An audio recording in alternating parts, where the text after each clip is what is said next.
You're listening to the 49 Carats podcast, a 49ers Goldmine production with Stephanie Sanchez.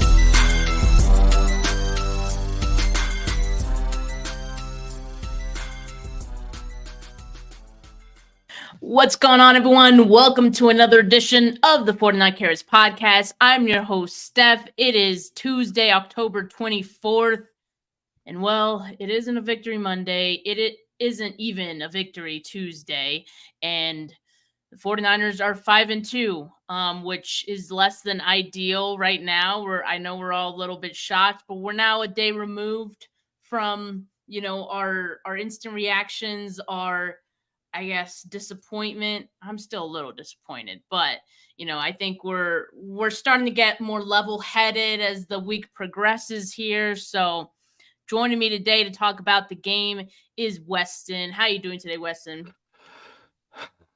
Steph, I'm two things. I'm tired and I'm confused. I'm tired because for whatever reason, I had multiple dreams last night that they actually came back and won this football game and had to wake up every single time. So I didn't sleep well. I'm confused because I still don't know what the 2023 San Francisco 49ers are. Are they a representation of the first 5 weeks of the season, or do they more closely resemble the last 2 weeks? And the reality is it's probably somewhere in between there, but like it hasn't been a lot of fun.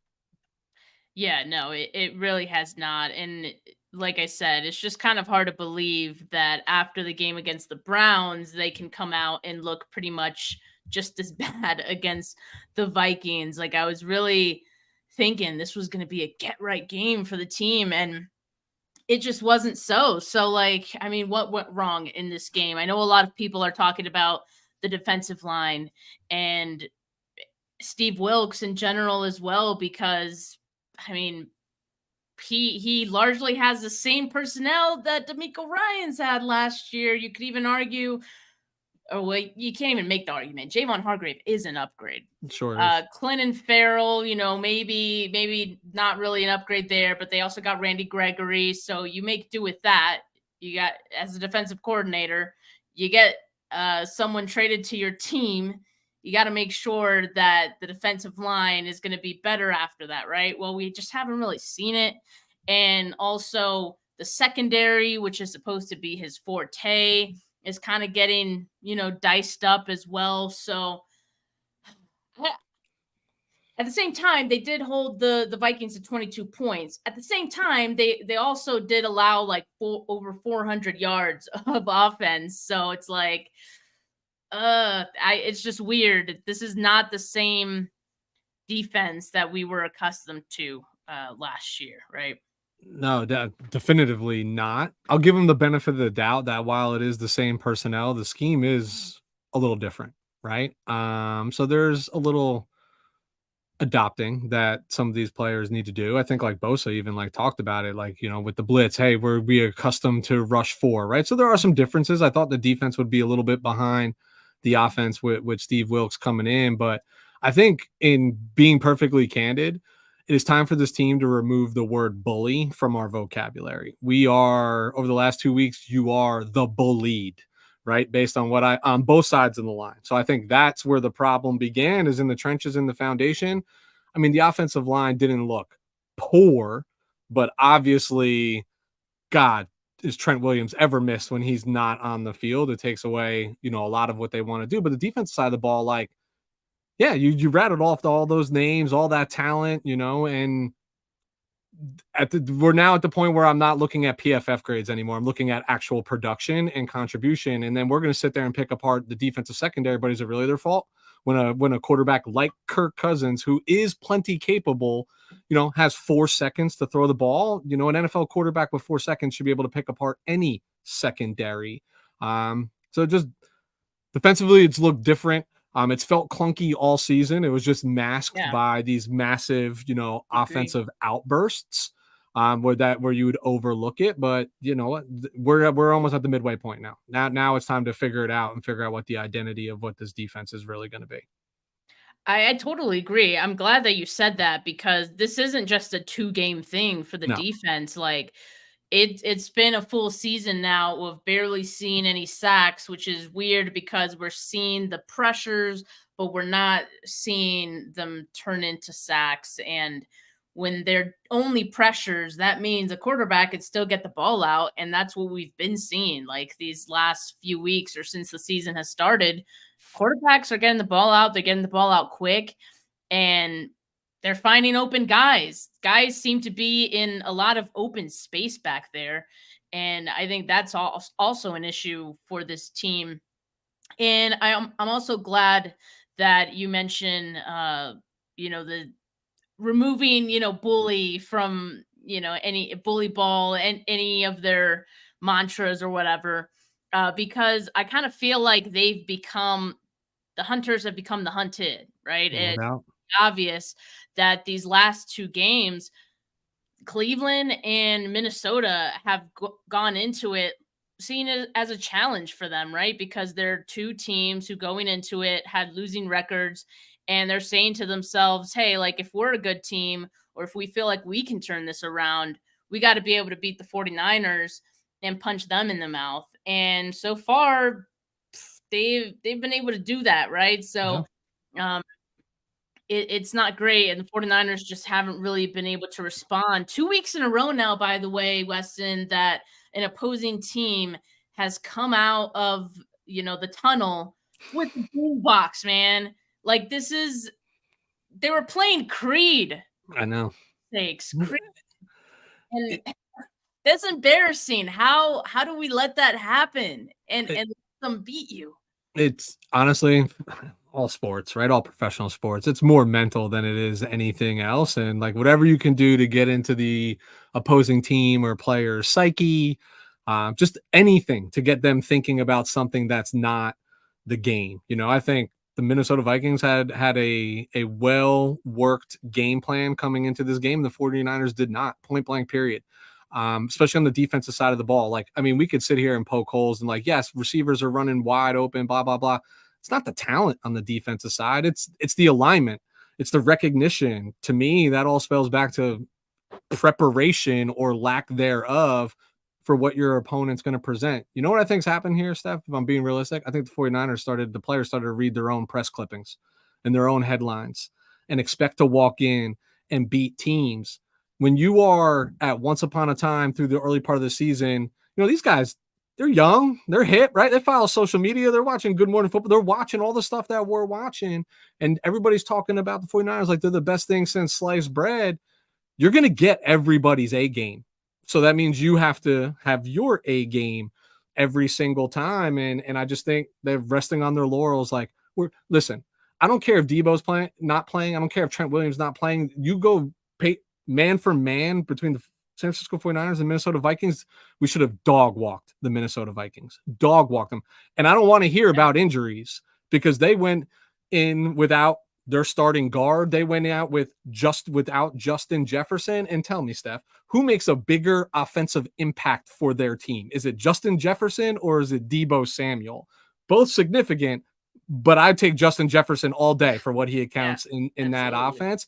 And they're missing that guy, and I think we were talking about the defense before with them. And I think there was a comment up about it as well, about like the soft coverage. What I feel like I'm getting the vibe from this defense is it's like a bend but don't break mentality, right? It is, I think they've literally become comfortable with giving up yardage. But if they can get off the field and only giving up 3 points instead of 7 points, they look at that as a win based on what the offense has been able to do, hasn't done, but has been able to do. Like if you really look at it, so they scored on essentially their second possession, right after the McCaffrey fumble, a touchdown. And then the next touchdown was right before the half. Everything else was field goals and, like what could be attempted field goals and where Kevin O'Connell elected to punt, right? So I don't know. I just don't know what this team is. So you bring up a good point that, the bend don't break. There were times that they did hold them, they got into the red zone or at least in like their side of the field, the 49ers side of the field, and they were able to stop them or limit them to just a field goal. That is a win, right? But what's even better, if you get off the field on third downs and you don't even let them get to that point, 8 converted third downs is what the Vikings had in this game. And it just felt like they were moving the ball with ease. Yeah. And another thing that you mentioned earlier is that, the scheme differences. This is a different scheme. I thought it wasn't supposed to be. Oh, yeah. I thought when they hired Steve Wilkes, like the point was, hey, look, like we're not going to change too much. Like we want it to be the same defense. We wanted to be like what D'Amico had was perfect. You do as much of that as you can. And then, maybe work in some kinks here and there. But because the 4-man rushes aren't working, and whose fault is that? I think that's where the problem lies, that they're not getting home with 4. That's impacting everything because literally the way they built this defense was with that defensive line being the focal point and that defensive line making everything easier for the rest of the defense.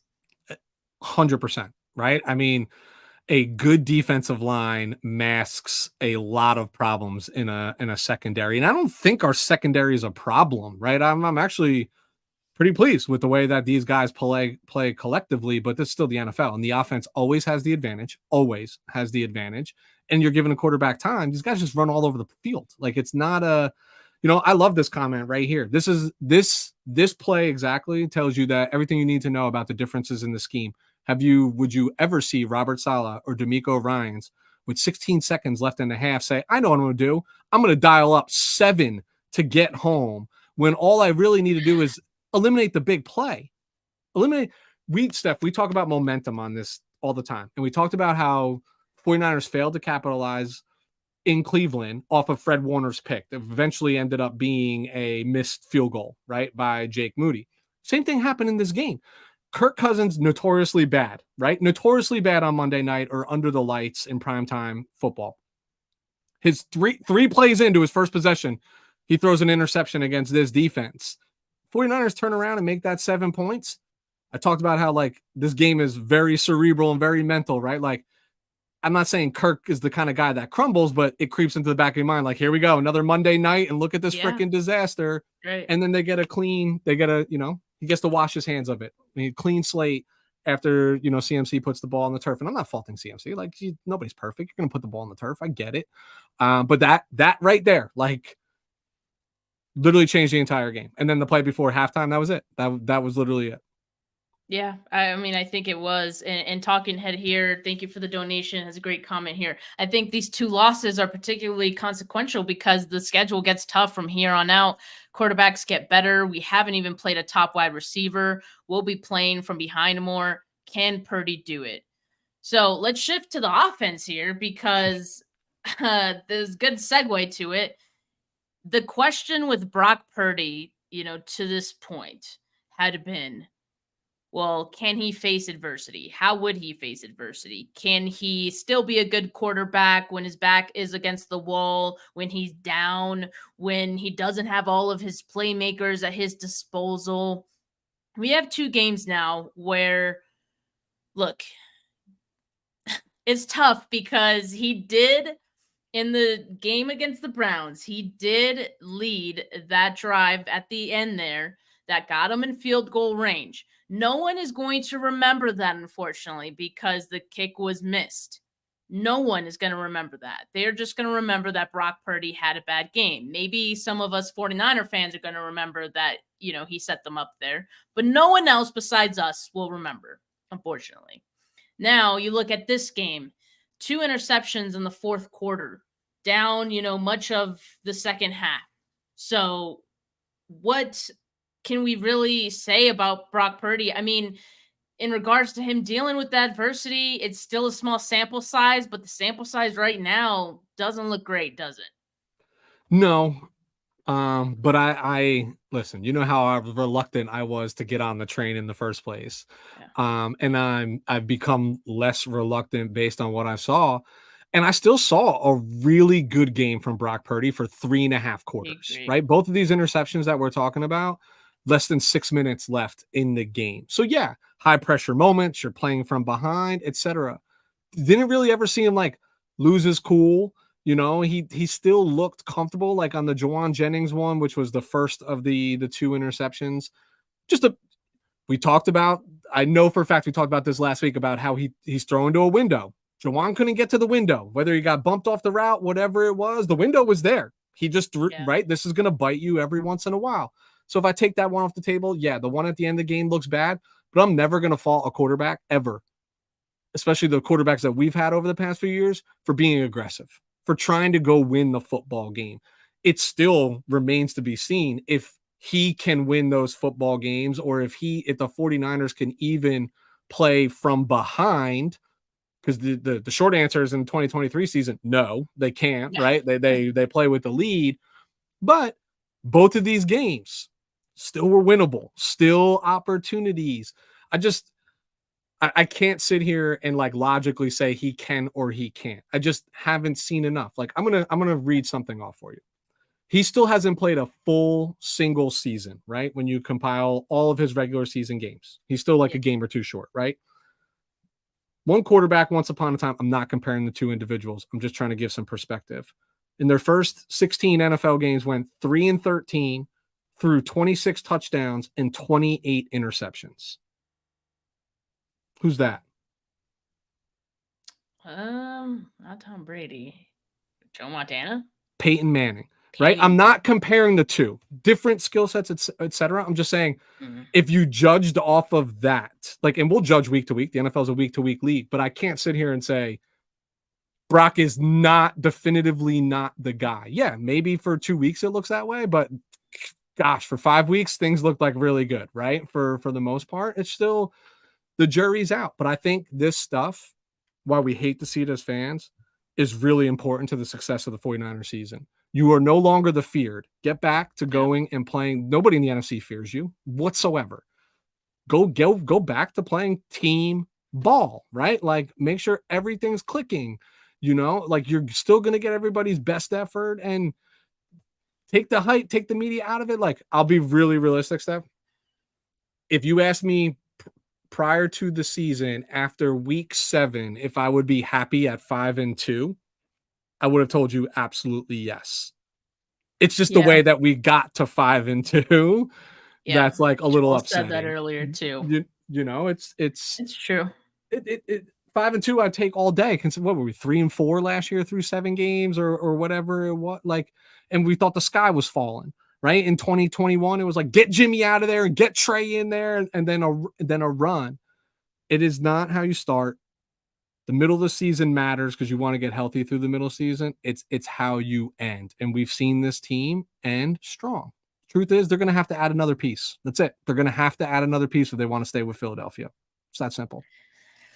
Yeah, and the Eagles did add, a piece too. So they're looking like a really good team right now. They're looking like possibly the best team in the NFC right now after the Lions also lost. They're the best team in the NFL, in my opinion. Yeah. I think they are. So Talking Head has another super chat here. Thank you.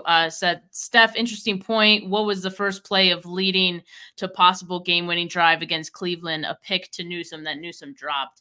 That's fair. I mean, that is fair. And we'd obviously be talking about that drive differently, even if that occurred, right? But, football in general is a bunch of ifs and could have beens and all these things, right? So sure is. We can't always, I guess, hang our head. Why am I having so much time with that phrase lately? Hang our hat. Is that how it goes? Can't always hang our hat on our head. Right? Can't always hang our hat on I don't know. Head. I give up. But Talking Head, like, delete. I mean, throw it out with bully ball. Backspace. I mean, I simply just think, sure, that could have happened, but it didn't. And, he got them in field goal position. Yeah. So hey, defensive players get played too. You mentioned shoulda, woulda, coulda. Like, Mooney should have intercepted that ball, right? Fred had one that could have been. It's all about taking advantage of the opportunity that's presented. And the truth is most defenders don't. That's why they play defense. If they could catch the ball real well, they'd play on offense. It's that simple. Yeah, good point. I mean, Fred could use some jug machine action, just saying. Totally. Yeah, want to go back to this comment from Bay Area Baller. He said the zone was getting carved. Credit O'Connell for a great scheme. This is like now the second week in a row that we're like, credit to the other team because like they did all these great things. And like, yes, they did do all these great things. Does it concern you, Weston, that we're seeing teams so successfully scheme up this 49ers defense? Yeah. Why is it this easy? Listen, it concerns me greatly. Like the NFL is a copycat league. And once the tape's out there, it's available to all 31 other teams. And if you're on their schedule, their coaching staff's job, just like the player's job, is to go win the football game. And they're going to find ways to do it. I think I'm going to put a little faith in Steve Wilks here, that he's been around this league as long as he has, because he's going to have the ability to make adjustments. Would I like to see them quicker? Yeah. Do I want to see some? I mean, what's the at this point? Like, you got to do something different. But I want to put this in context too, right? So 22 points last night. What was it? 19 in Cleveland. So 21 points over a 2 bad game stretch. That's like middle of the league, right? That's not like they're all of a sudden trotting out the worst defense in the league. We were just used to seeing this team giving up like 13 points a game. Another 8. Listen, the NFL is built on one possession football games, and that one possession is essentially the difference between a win and a loss in both of these games. Yeah, I mean, if you do want to hang your hat on anything, see, I got it that time. It should be that, I guess, like the fact that despite these 2 now bad games, like they've still been close games. It's still been like winnable games. I mean, they're not getting blown out or anything. And I do want to also point out that this time last year, the 49ers also won 2 straight to the Falcons and then to the Chiefs. And we were probably having the same discussions that we are now, except it was probably worse because I know they weren't 5-2 at the end of those games. And look how far they went. The difference is that you can argue the team is much better now. They have better weapons than they did at that point in time. Christian McCaffrey is on this team now.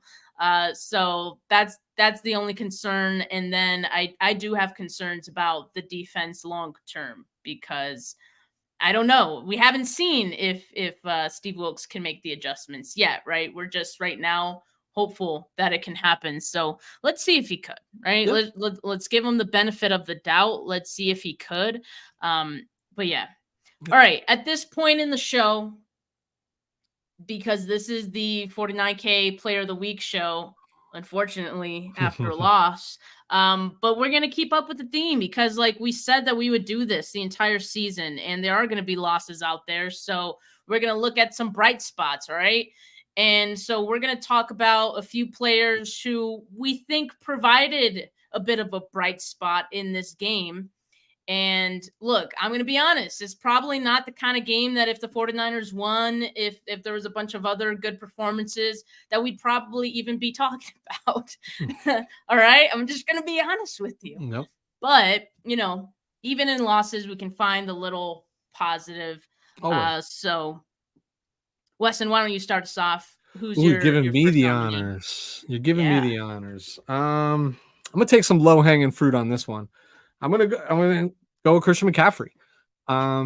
95 total yards on 18 touches, 2 touchdowns. I mean, he accounted for all of our points except a field goal, a nice long field goal by Mr. Jake Moody, I might add, but I can't penalize them for the fact that they just couldn't they couldn't open the lane for him, right? They couldn't do, and then I'm sure there was more touches called for him. Then you get a false start and then you're 2nd and 15, right? Or you're 3rd and 11 and it takes the ball out of his hands. I think if I was knocking anything, I think the 49ers abandoned the run a little bit too early. Like their passing game goes off the run.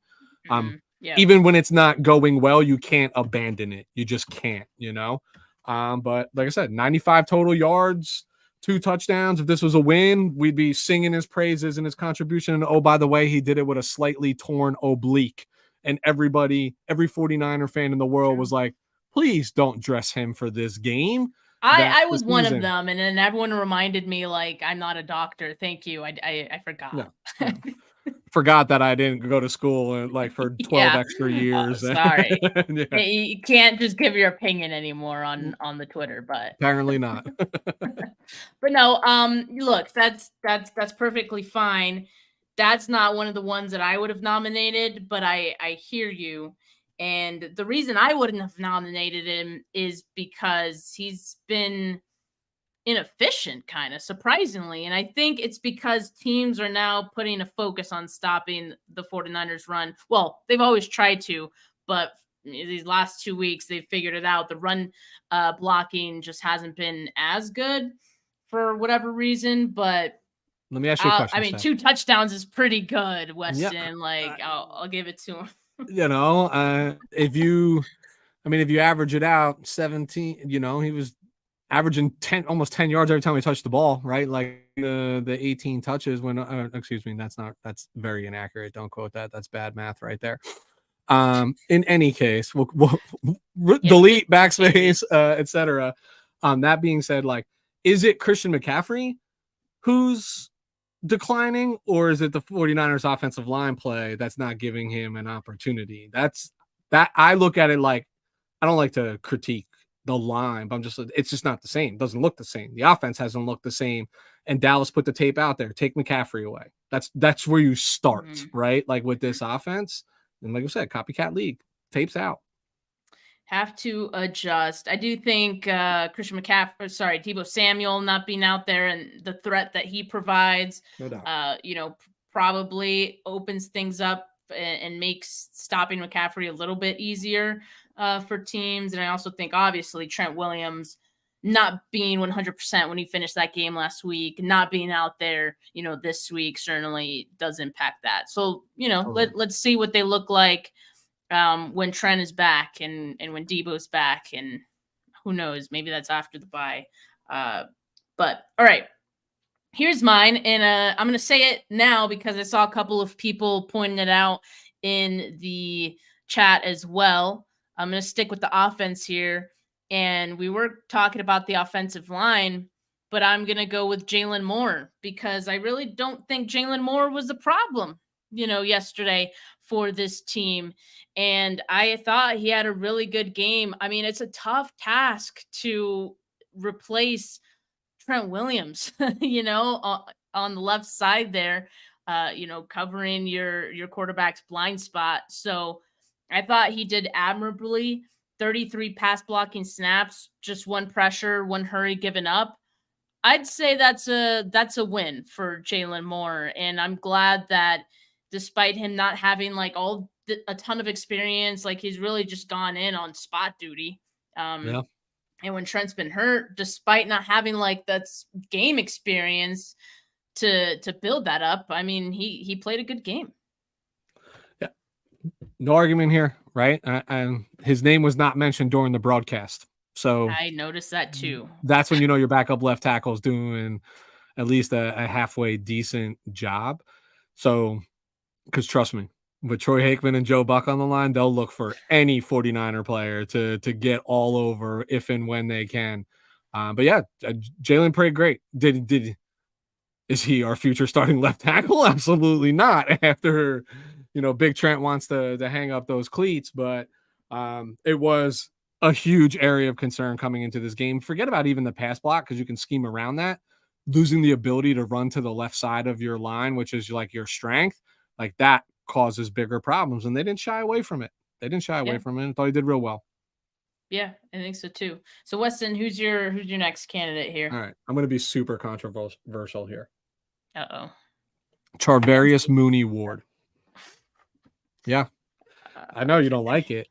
This is about this. This has nothing to do with a PFF. This has nothing to do with the stat box. Oh boy, it's a stretch. No, this has to do with the eye test. And you guys can kill me and crucify me for this. You will. Okay. A lot of the stats that you're going to see about yards given up, that play at halftime with the ball, a freak play, right? Like he read the coverage beautifully. He stepped in front of it beautifully, hit him in his arms. If he had 3 inches further to the right, it would hit him in his belly versus his arms. And Jordan Addison made a hell of a play. Very similar to what Charvarius Ward did to him earlier in the game, right? So, but I'm looking at potentially 2 picks. I already talked before about how I'm not faulting the defensive backfield based on that the defensive line was not able to get in there and hold up their end of the bargain and get pressure. And I think they were misaligned with wrong play calls where guys were running free, and it makes the defensive backs look worse because you're on an island and you're chasing a guy. A guy that 8 out of 10 is probably not even your responsibility. You just happen to be in the area of where that catch was made. When catches were made on him, he was right there, right? I mean, the best you can do, like the Addison had a battle. If it was Hawkinson outside, like they still had to battle for the ball. I just think we're too quick to poo-poo because Cousins threw for 360 whatever yards. A lot of that is it doesn't tell like the true story in my eyes. I Demo too. I thought he played a decent game. I thought the linebackers stunk in coverage is what it really came down to over the middle of the field. But telling you right now, if Mooney Ward walked away with that pick at halftime, we'd all be singing his praises as 49K player of the week. He'd get every vote. I promise. Yeah. I know you think I'm reaching. yeah, you are. I appreciate your bravery and sticking your neck out for Mooney Ward. That was very brave of you. Because I don't have anything good to say about that one, I'm just gonna not say. You're gonna steamroll right over me, huh? Okay. I'm just gonna. I mean, God. So look, okay, I'll just say it really. It quick. is your show, Steph. You can do whatever you want. He had 2 penalties in the game, and he also. So situationally, you have to know as a corner situationally, and that does fall on Steve Wilkes as well, that when you know you don't have any safety help, you're taking a huge risk going for that ball there. It was a 3rd down.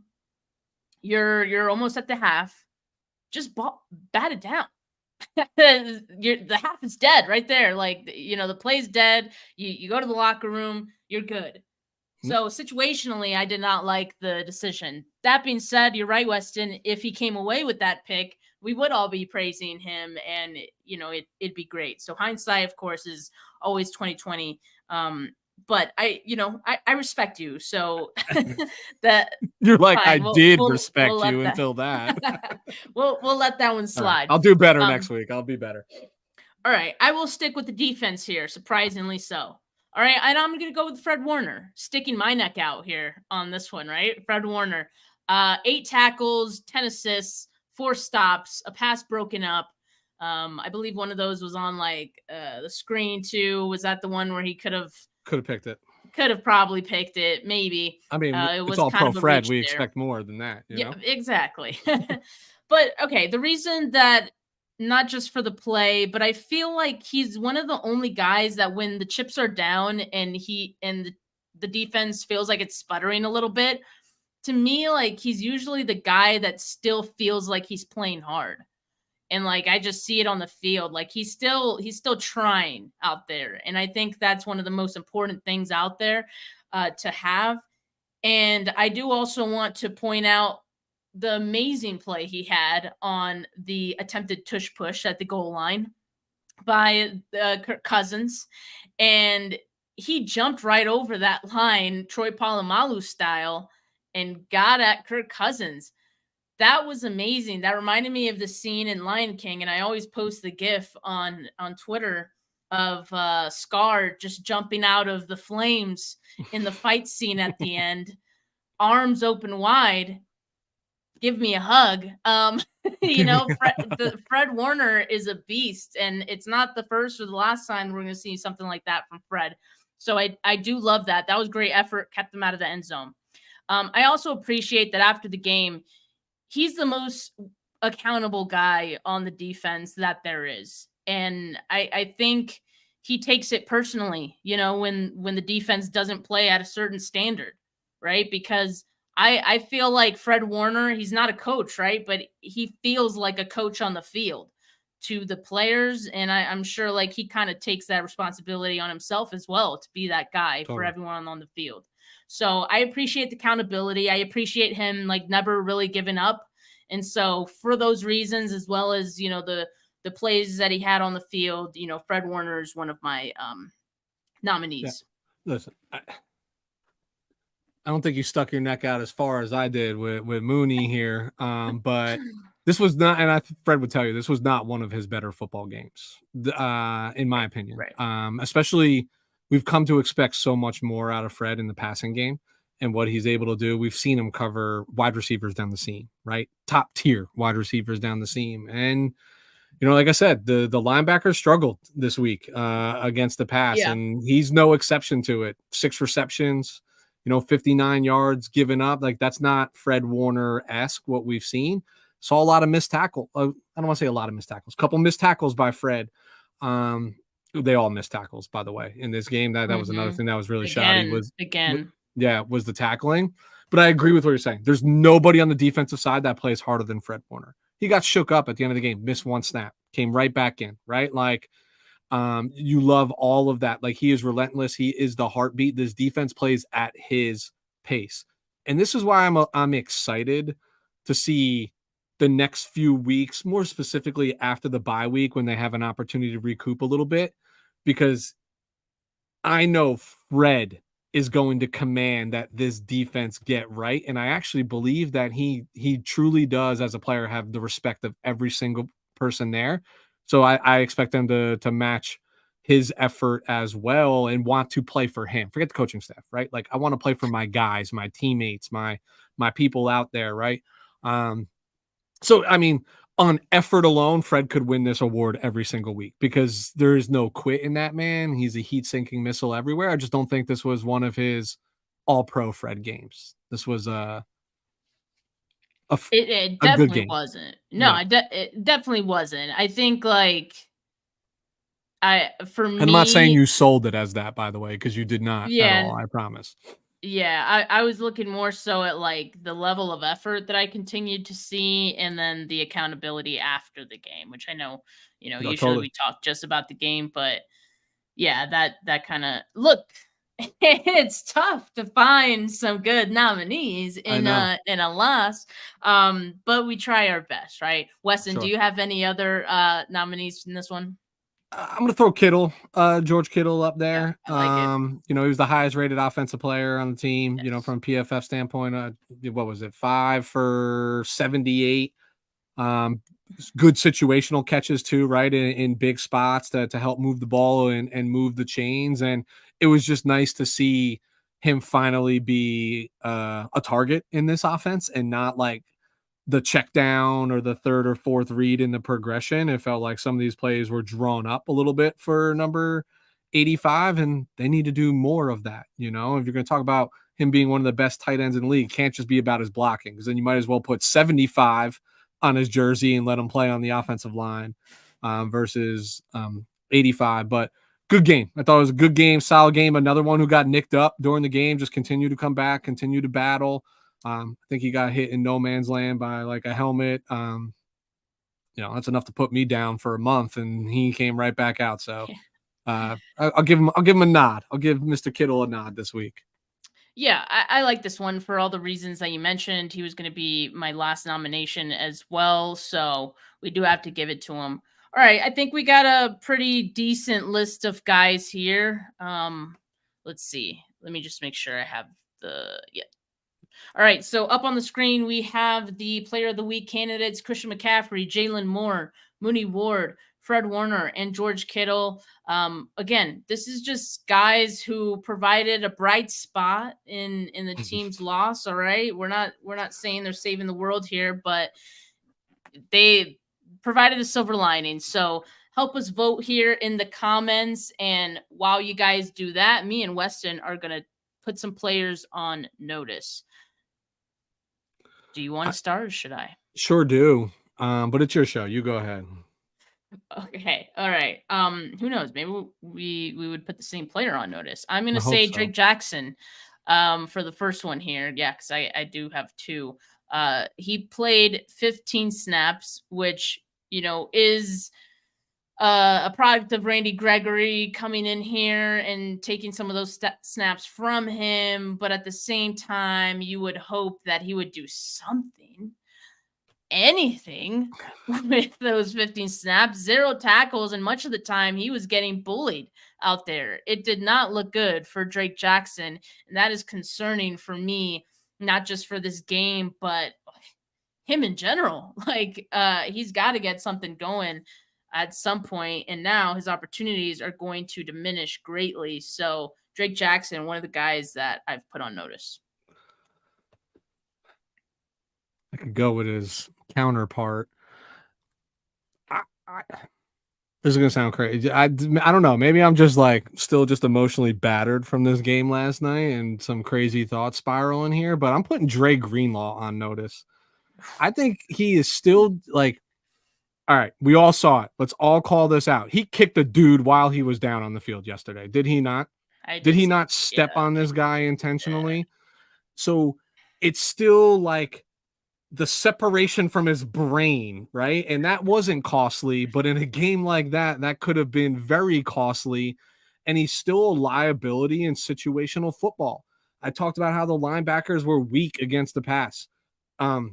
He's still like, I know he missed the week and he was severely missed. And don't get me wrong, like it's not like this defense can do without number 57. He just still feels like he's running around like a little lost. Yes, he's running at full speed. Yes, he's running around with bad intentions. It just doesn't feel like he just feels out of place right now and has felt out of place for a couple of weeks.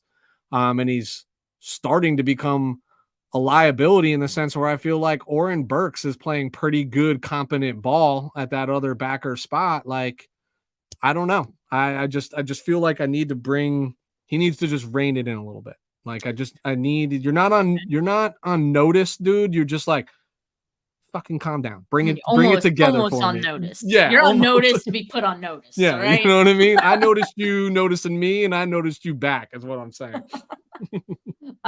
Yeah, that's fair. I kind of feel like, and I know some people thought it as well, that maybe he's not 100%, coming back from his injury as a hammy. There was a time or two where it looked like he was like limping or like just not walking right. I don't know, but he stayed out there. So I guess we'll see. Maybe after the bye, that'll give him some good rest and we see what he looks like after that. But yeah, no, that's totally fair for Drake Greenlaw. Guys, we have a 2-way tie right now. Make sure that you guys continue voting for 49K Player of the Week in the comments. And make sure you pick one player only. Talking Head has someone to put on notice here.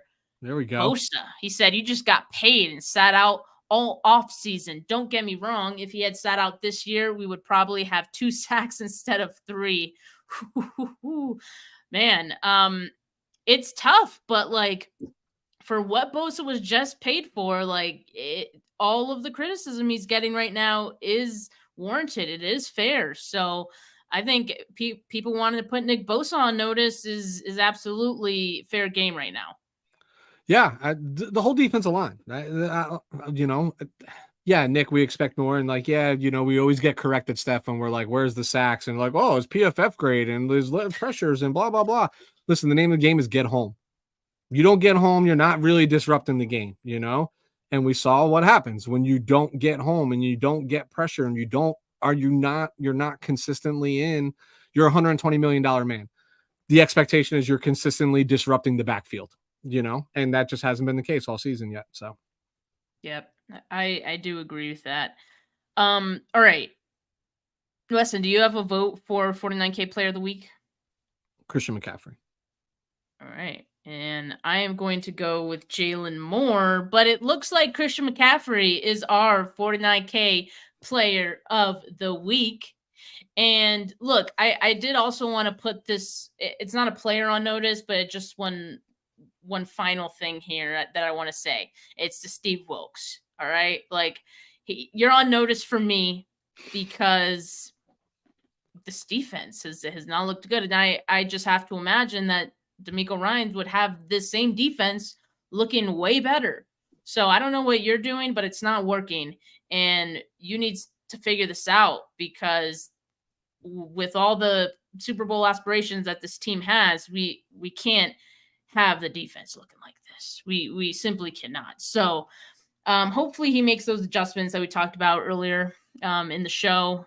And, that's his job to figure out, right? Not ours. So yeah, hopefully we see those in the coming weeks, hopefully as soon as the Sunday against the Bengals, which is going to be tough, but yeah.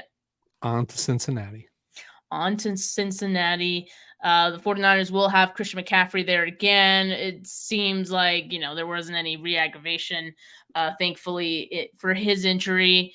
I don't think there were any new injuries out of that game, so thankful for that. Deebo Samuel still going to be out for that one. Trent Williams, he was doubtful for this game. We'll see if he has any hope for Sunday, but I'd have to think that's probably maybe a long shot too, but we'll see. All right, guys. Well, really appreciate you guys tuning in. And yeah, CMC, Player of the Week. Shout out CMC. But appreciate you guys tuning in. Make sure you like this video. I know we're all like down and out and upset about the 49ers losing, but hey, you still like us, right? All right. Yeah. We didn't lose. All right. Me and Weston didn't lose. All right. We still played well here today. I might have just lost with the Charvarius Ward comment, but Steph's right. What? Like her video, follow her content. Tell this guy to hit the bricks. 5-2. Just remember, 5-2. 5-2. 5-2. This guy's not falling at least we think, right? So hopefully the 49ers can pick it back up against the Bengals. As always, we're going to be back on Monday, our regular schedule, to talk about the game and talk about 49K Player of the Week after that game. But for now, have a good rest of your Tuesday, folks. Peace.